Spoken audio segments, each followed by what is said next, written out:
Finally it's here. All improvement ideas and feature requests from Seal owners across the world. All in one place. Let's do this!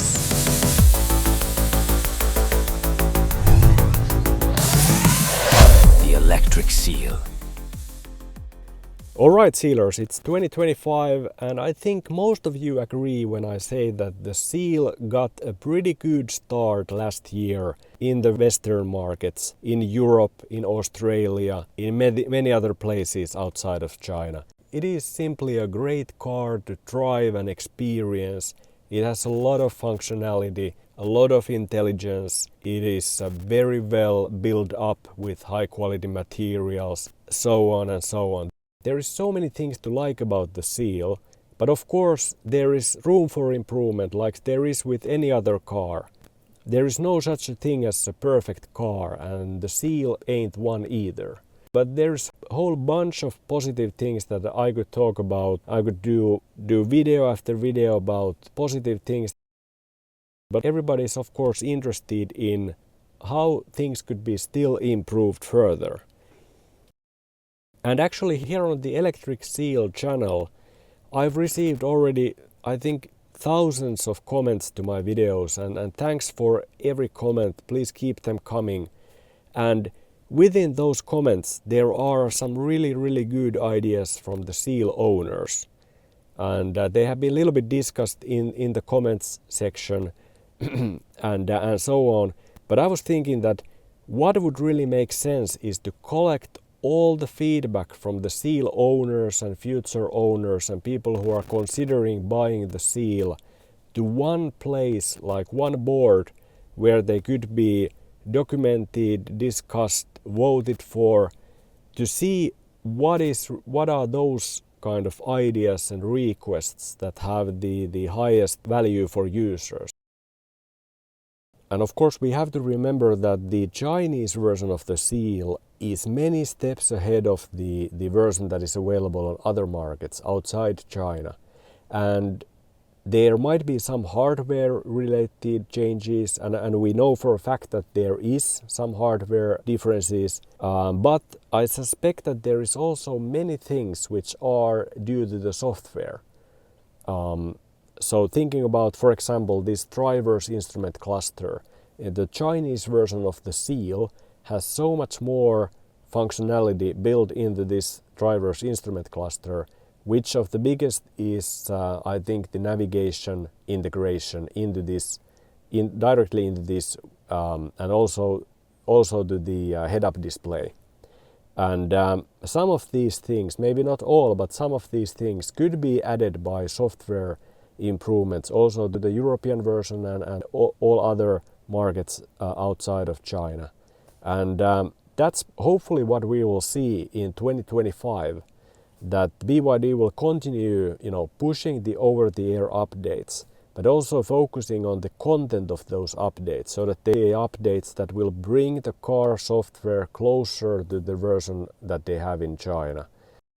What I have done, I have started the Electric Seal idea board, and this is accessible for all the subscribers of the channel. So if you are a subscriber, you can submit your own ideas and bug reports or feature requests to this board. You will find the link in the description where you can access this board. You can write your own request there, even though I will still need to approve it as a moderator, but then when it's approved, other users can vote for it or vote against it. Of course, some feature requests might be something that works for some people, but wouldn't actually work at all for some other people.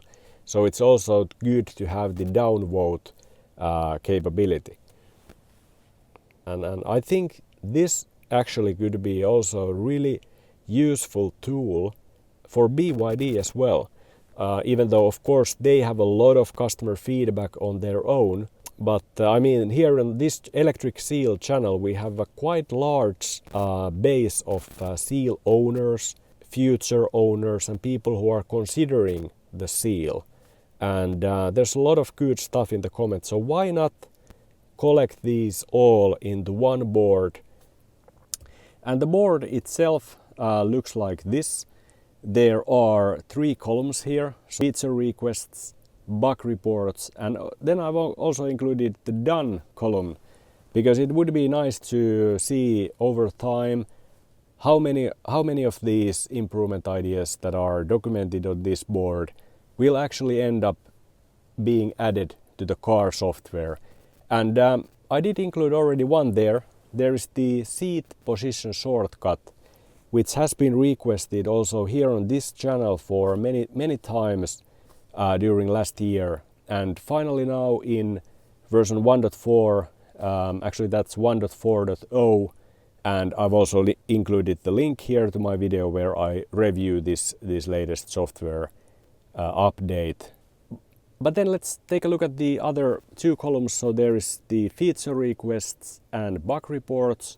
I've included already some cases here, but please do add your own observations, your own ideas and feature requests, or if you bump into any bugs with the car software, please add them here. I will show you how to add them very easily. Then other users will be able to vote for them, or maybe in some cases also vote against them. But here I've added the seat heating shortcut missing from 1.4, because that was already there in 1.3.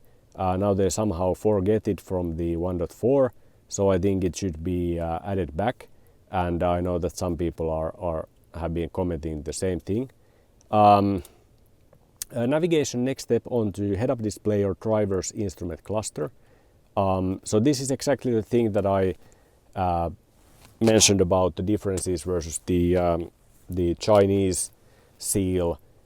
So in China, the Seal, which has been of course out as a car for longer time, they have had this for at least a year or probably even more.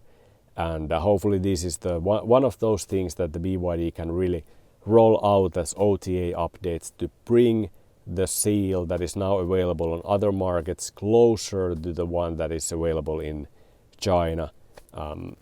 Because not all of these things are dependent on hardware, where there are some differences, but can be tackled also via the software.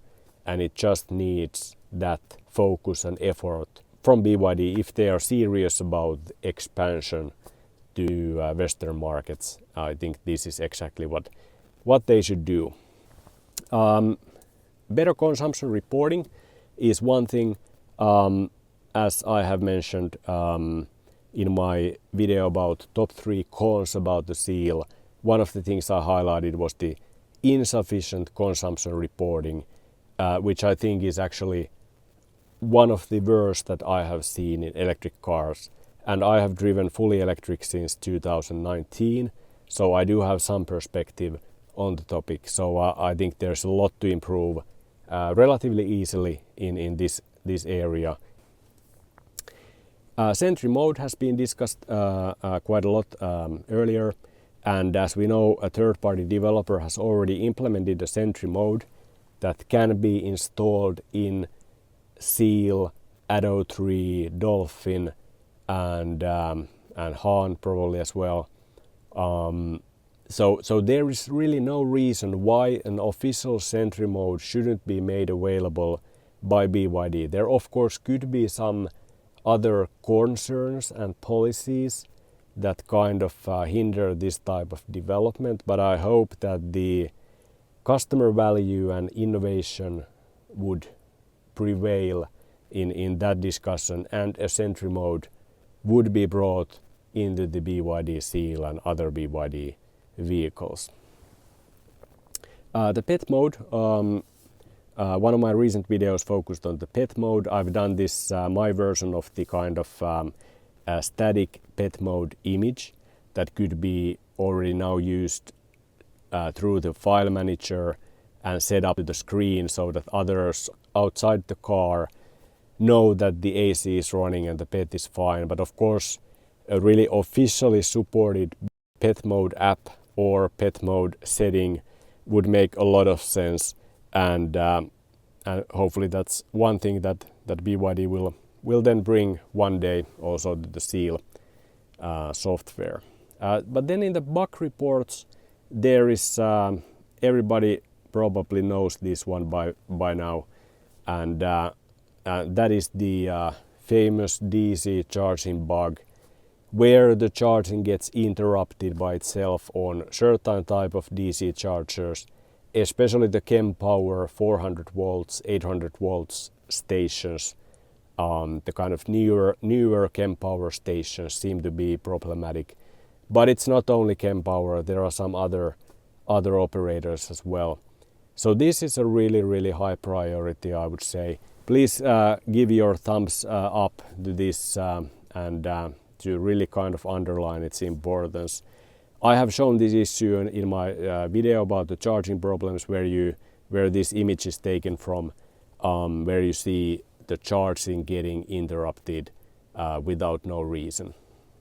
And of course, then then there is the thumbs up and thumbs down.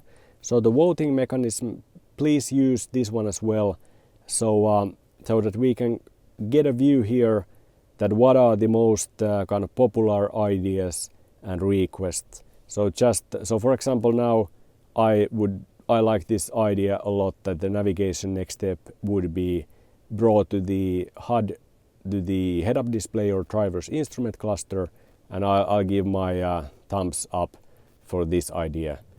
And there are no other bug reports as of now, but if you bump into bugs with the car software, please open this board.